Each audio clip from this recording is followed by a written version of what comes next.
I have a bunch of slides for you guys, so let's get into it. So Bitcoin in the Trump era, is the boom just beginning? That's what I'm asking myself. We're going to look at a lot of charts, so let's get going. So I wanted to give you a slide that I made 6 months ago, and just to kind of show you how fast the world is changing. So in black is the text that I had originally, and then I added in red the updates. So what was clear then, a lot of people were relieved that it seemed like the era of debanking Bitcoin companies was over. Like finally, there was less regulatory pressure, there was more tolerance. And so what's happened since is that we have the Genius Act, which is really making it a lot easier and more clear for stablecoins in particular to operate. And so it's just part of this general movement that we're seeing more and more regulatory security, at least in the US, for Bitcoin companies. So very positive. At the time, we had strategic Bitcoin reserves on the table, on the government level. That is still the case, although we haven't seen a lot of government buying, but we're seeing more moves being made to at least make it possible. But the cool thing is in the US, we now have 9 states that have approved these strategic Bitcoin reserves for themselves. So that could be very bullish going forward to actually see states accumulate Bitcoin. Central banks buying Bitcoin, that's still happening, be it pretty slowly. But the big move is that in the past 6 months, we've seen a massive increase in public companies that have started to accumulate Bitcoin on their own balance sheets. And then again, just to kind of tell you about or illustrate what I mean with the chaos word in the beginning there. 6 months ago, it really looked like there was a decent chance that maybe the debt situation of the US government would be stabilized. But I think it's fair to say by now that probably Doge has failed, that all those efforts have failed. I think the big beautiful bill, which just got pushed through Congress, adds another $300 billion in spending for the foreseeable future.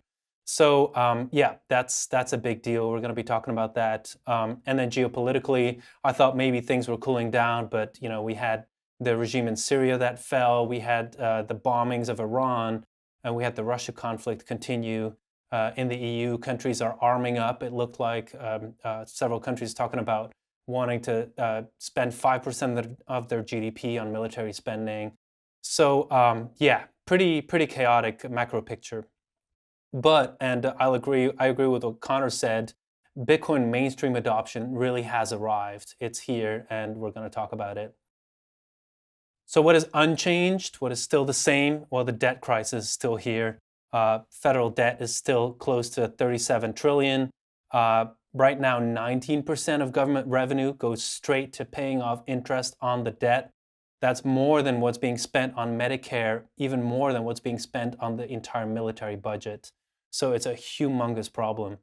And global markets are still mispriced. We have bubbles in the bond sector, in the real estate sector, and also in consumer tech, and a lot of just regular S&P stocks that are actually, in my opinion, overpriced. So we'll talk about that. So something I want to touch on, because I know we have a lot of new listeners on this broadcast here. I talked about this in the past, but it's a big problem nowadays that if you want to look at long-term charts, because I like to look at charts. I've been doing technical analysis for 15 years, and it served me very well.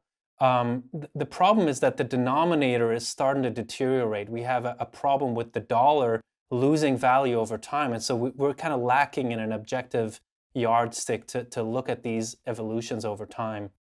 For example, if I look at the S&P 500 in dollar terms, I can't really make sense of this. This is really, of course, there's that 1500 level, which was major resistance for a long time. But then beyond that, I'm just kind of, I don't know what to do with this. The same for like an NVIDIA. Like, mind you, this is a logarithmic chart, right? It goes up already exponentially, and then you're seeing that there's even an exponential chart within that chart, within that log context. So again, I just don't know what to do with this. So I've been looking for a long time for a different denominator, and I've found one that served me well. So the first thing that comes to mind, of course, is to just correct for inflation, is to kind of maybe use consumer price index, something like that. But the challenge there is that the government is the one responsible for the CPI inflation index, and they keep changing their methodology. So, for example, in this chart in red, you see the official inflation, which conveniently is always between 0 and 5% almost. But then if you use the same methodology as they used back in 1980 and you just keep it unchanged, then you see that actual inflation numbers are between 10 and 15%, right? And this is actually confirmed by our local Austin expert, Parker, who has his own steak index.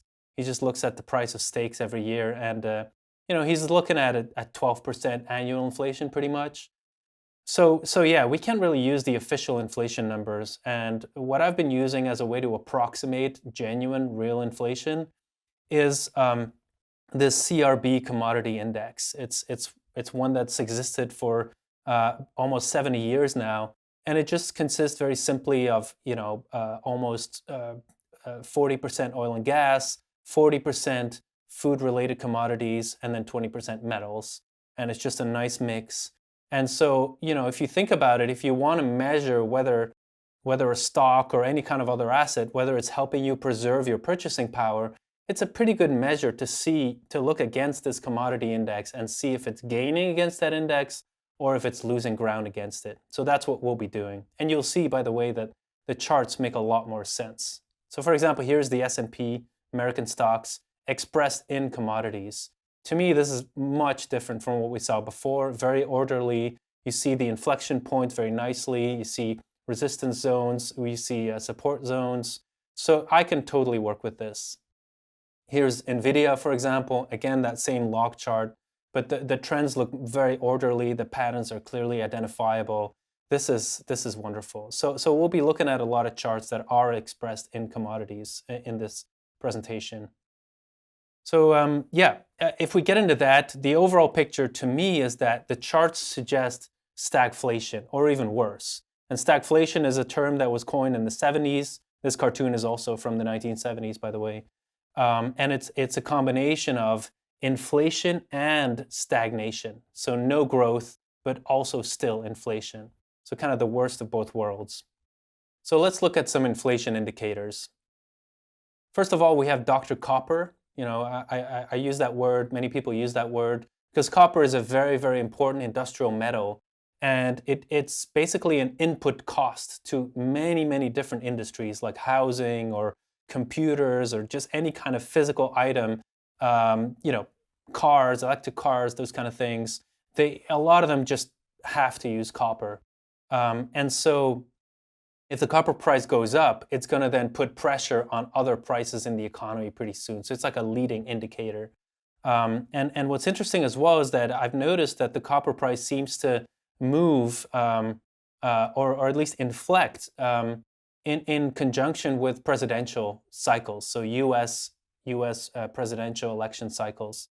So every time there's an election, it seems like it's an opportunity to set the trend in a certain direction. So back in early 2024, I suggested that this was going to be an inflationary presidency, and lo and behold, yes, we've since the presidential primaries, we're already up 50% in price for copper.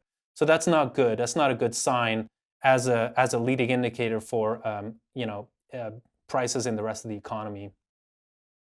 Also, looking at global money supply, we're up 8.3% in the most recent time. Just if you annualize the numbers that are coming out from the central banks, that's just not good. That's going to translate to inflation down the road. And then inflation is also related to the bond market in the sense that when bonds do very badly, it basically means that the government has trouble raising more money, right? It has trouble finding money from willing buyers. And then the risk of government bailouts becomes a lot bigger. You just risk that they're going to print a lot of money to pay for the expenses instead of trying to borrow it in the markets. So that's why I like to look at bond markets very closely, even though I'm not a bond investor, because it's also a predictor for future inflation. So if you look at long-dated US government bonds expressed in commodities, you're seeing that we're in a bear market, and that's not good, right? A bear markets in bonds, they tend to feed upon themselves, because as soon as investors realize they're actually not beating the inflation by buying the bonds, you can get sales, people start selling, and that can then cascade, because the more selling happens in the bond market, the worse the performance of the bonds are, and so on. So it's a very dangerous game, these bond markets. We have to look at it closely. Also, a lot of those bonds, that paper is sitting on balance sheets of banks, and because the performance has been so bad, we're now seeing up to $500 billion worth of unrealized losses sitting on these banks' balance sheets. And again, when they get in trouble, if there's an extra shock that now happens, like similar to COVID, or some kind of macro shock, then the need for bailouts is going to be huge. And that means we can see another round of massive government stimulus happen, not just in the US, but around the world. People have been saying like, well, the Federal Reserve is very hawkish right now. It's reluctant to make the money cheaper and to print a lot of money. And that's why Trump has been putting a lot of pressure on Jerome Powell to maybe leave the Fed. The market thinks there's about a 20% chance that he's gonna have to leave somehow, or will leave voluntarily. But even so, even if he stays on, the markets think that there's so much pressure on the Fed that they're going to cut rates anyway, like 84% chance if you look at prediction markets. And so I think it's just going to happen. We're in this easing cycle. The problems are mounting up, and pretty much the only tool that governments have is just to print more money, and I think they're going to do that to try and smooth things over, which of course predicts more inflation. So then the stagnation part of the macro picture, what we're seeing there is just various markets that seem to not be doing well, and that are either going to go sideways, expressed in commodities, or they're going to go down pretty significantly over time. So global stocks, for example, in my opinion, they are stagnating. I'm not really seeing, this is not a very bullish looking chart to me. And so I think it's most likely that they're going to keep moving sideways at best.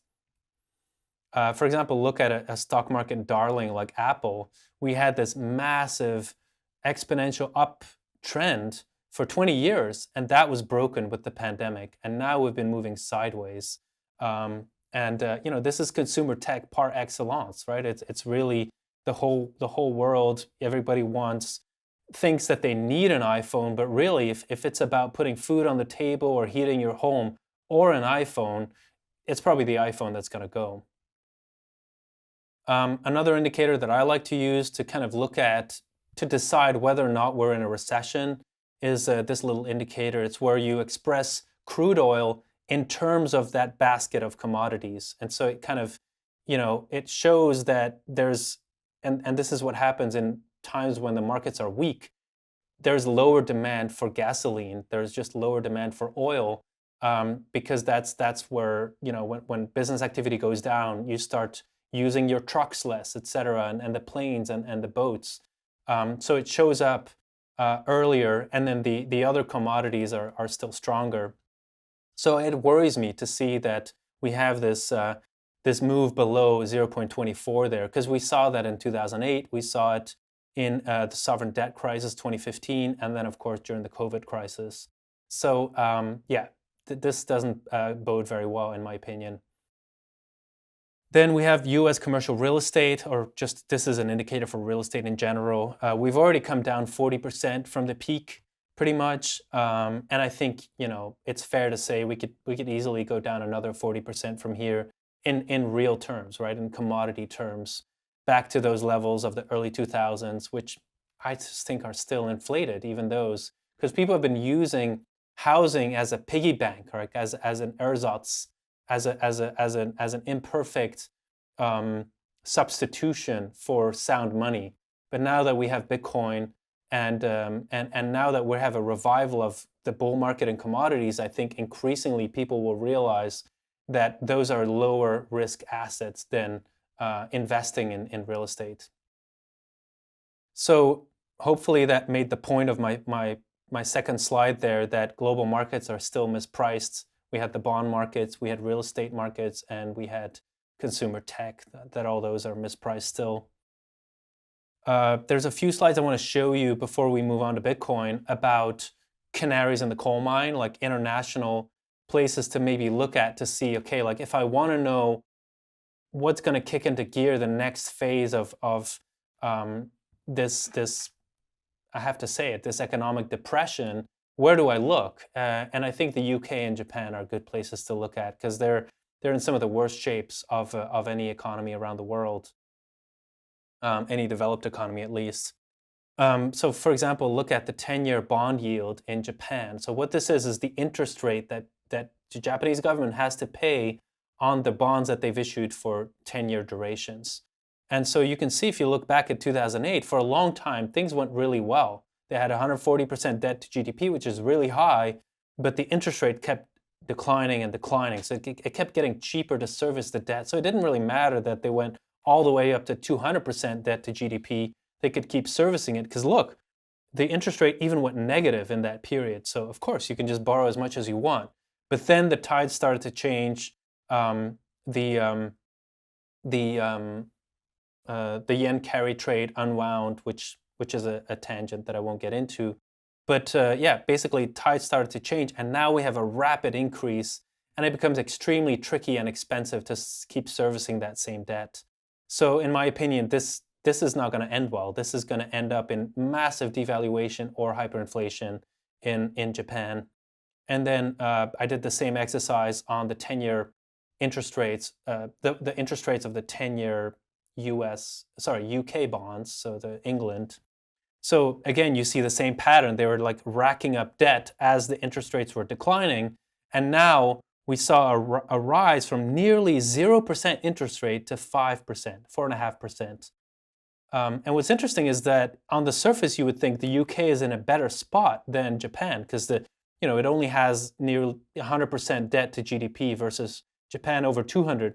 But the interest rate is so much higher that they're paying in the UK that objectively, just based on these two charts, it's actually worse. The UK is in a worse debt situation than Japan today. So very important to keep an eye on these things. And yeah, not looking good at all. So just the illustration, this is the yen. The performance of the yen as a currency is just really, really terrible. That's why a lot of people are going on vacation to Japan these days because it's so cheap. So over to Bitcoin, this is a little cartoon I made a couple months ago, and it kind of points at two drivers for the Bitcoin price. On the one hand, we see these Bitcoin reserves that are being built, especially in the corporate world, where they're just stacking up Bitcoin on their treasuries. And then the other side of the trend is there's inflation, and so there's a driver for people to want to escape that and find a safe haven. And I think, yeah, those two are really driving the market. So it's a very institutionally driven market so far. Let's have a look at this slide from Bitwise. So this is just for the past 6 months, basically, showing how Bitcoin balances have changed hands. So you can estimate that based on blockchain analysis.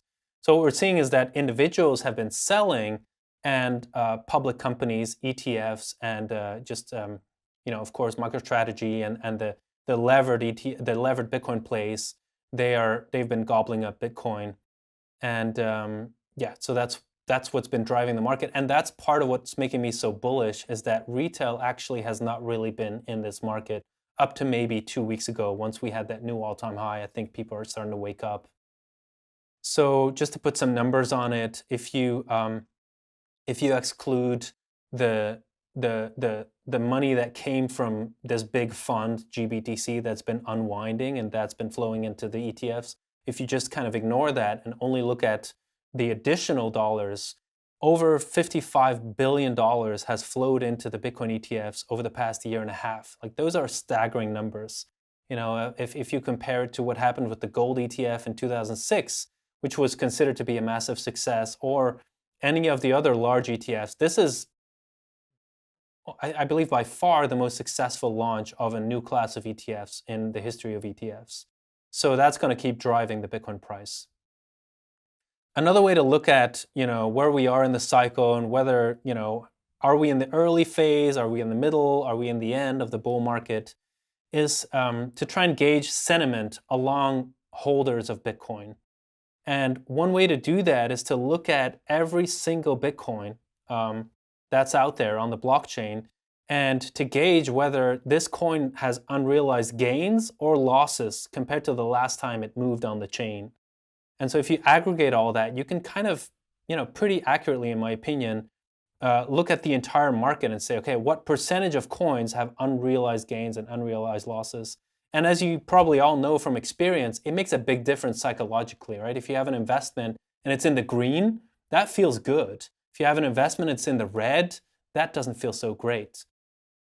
And so right now, about 55%, 60% of the market is feeling pretty good. They're feeling happy, they're in the green.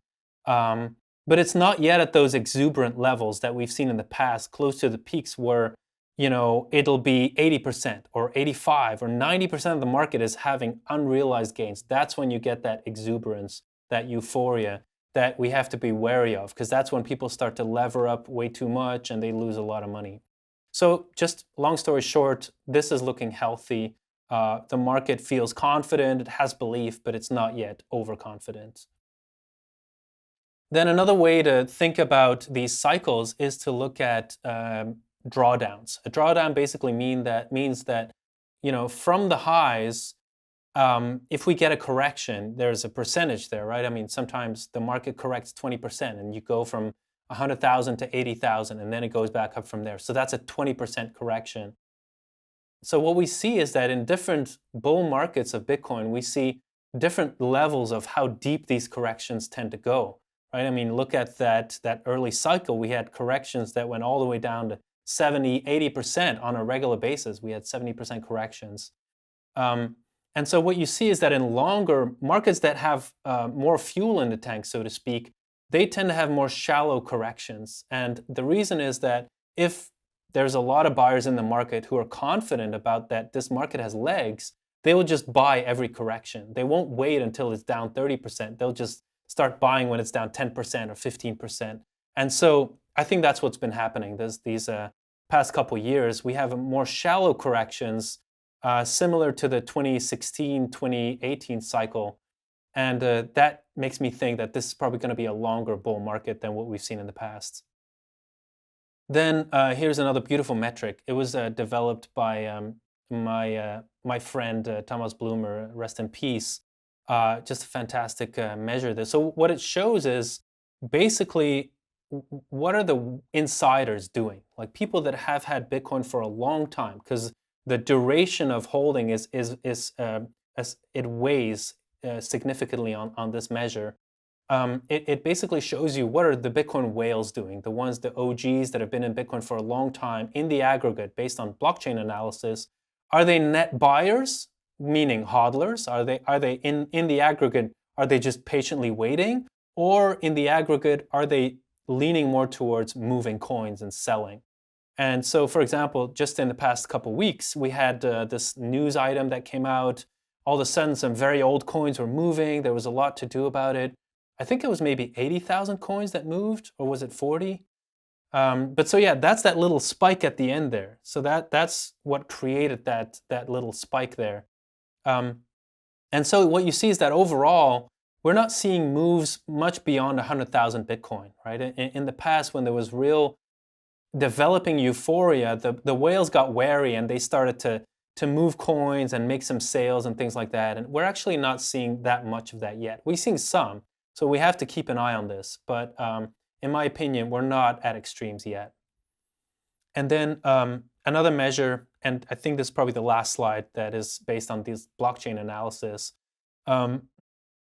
is the realized cap. So what that is the cost basis of all the Bitcoin in circulation. And if you just take that as a measure, you can again look at how deep the market is correcting as the price is moving up or as the market continues. And so what you see is that every time this starts to flash up, it's indicative of the start of a bear market. And so you can never tell with complete certainty, but I would wait for more blue to show up on this chart before I would really feel confident to call things overheated or Bitcoin being at the top, or before I would call a bear market at least. So back to regular charts, we saw a lot of charts expressed in commodities. So obviously we have to also look at Bitcoin expressed in commodities. And again, this is a very beautiful chart in my opinion, very orderly. You see every time this step up, a new level of resistance, support, and then a next level. And the interesting pattern here is that in the 2015-2018 market, what you see is that we moved up about 4 orders of magnitude there, looking at those blue lines. And then in the most recent bull market, we moved up only 2 orders of magnitude, right? We went from 20 to about 200, thereabouts, 180, 200. And so roughly speaking, this is just ballpark, but I think this bull market around, we're close to 2 orders of magnitude. I think we could make it to 3, so that we end up going above 1,000 on Bitcoin expressed in commodities. But I'll mention that again in a few minutes. Here's Bitcoin expressed in gold, which I think is really important because gold is the major kind of competitor to Bitcoin. If you had to mention any other asset that's competing the most closely with Bitcoin, I would say it's gold. And it's no coincidence that these psychological resistance levels have been very noticeable in over time. I remember back in 2014, 1 ounce of gold was exactly the top of that bull market. And then later we had again some resistance at the 1 ounce level. So that means for about 3 years, 1 ounce was a resistance region. And then again, in the next bull market, 100 grams was resistance. And then the past 4 years, 1 kilogram was resistance. So I think it's probably not too crazy to predict that 10 kilograms or 11 will be the next resistance level, because that's when the Bitcoin market cap would be at parity with the gold market cap. So this is, I think, a very important chart to keep a look at, because we still haven't definitively broken up in gold terms. So final slide. These are some potential Bitcoin targets, of course, with all the caveats in the world. They always warn analysts, like, never make a prediction that includes a price and a date. And I'm going to do just that. But yeah, so before I go into the price targets, keep in mind that these psychological targets, the irony is that the more valid they are as real targets, and the more a consensus develops in the market that, yes, this is where we need to go, the more you have the risk that we're actually going to undershoot it, because people tend to overposition, they tend to exhaust themselves, over-levered. So just keep that in mind, right? You can't just bank on these things, even though in hindsight it'll be like, oh wow, we got to 80%, that's pretty cool. So do you remember earlier I was talking about Bitcoin expressed in commodities?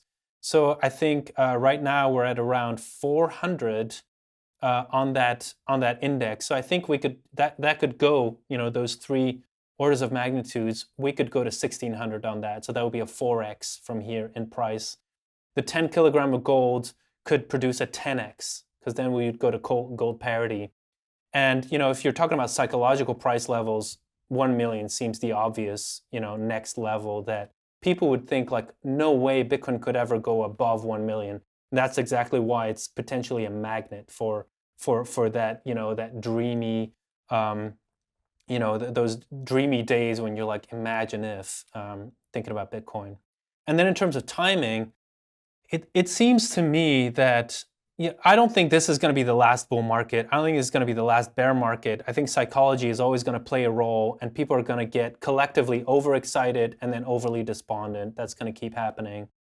But I do think that the cycles have been lengthening over time. I think the 2020, 2021 market, I think that one was an anomaly. That was kind of artificially short because of all the regulatory. We basically had a tectonic political shift that was in the works there, where so Bitcoin got suppressed regulatorily, and then all these altcoins got boosted up by the notoriety of FTX and all those scammy people. So if you kind of put that cycle between brackets and you just lengthen the cycle, that's how I got at this period of January to September, looking at the the first cycle you could even say was the beginning of Bitcoin, was 2010 to 2011, that was the very first cycle, even though it barely had a price. So anyway, I think 2026 is a reasonable target as far as like when are we going to see a top in Bitcoin? When do people really get exhausted? And for those who don't like all these numbers and extrapolations, just have a look out and see if you start seeing Bitcoin tattoos popping up. Because I remember seeing this one in literally 2 days after the all-time high back in 2013. Somebody posted that they had just gotten this massive Bitcoin tattoo. So yeah, the tattoo indicators may be better than any of my numbers there. That's it for me. Thanks. Look forward to your questions.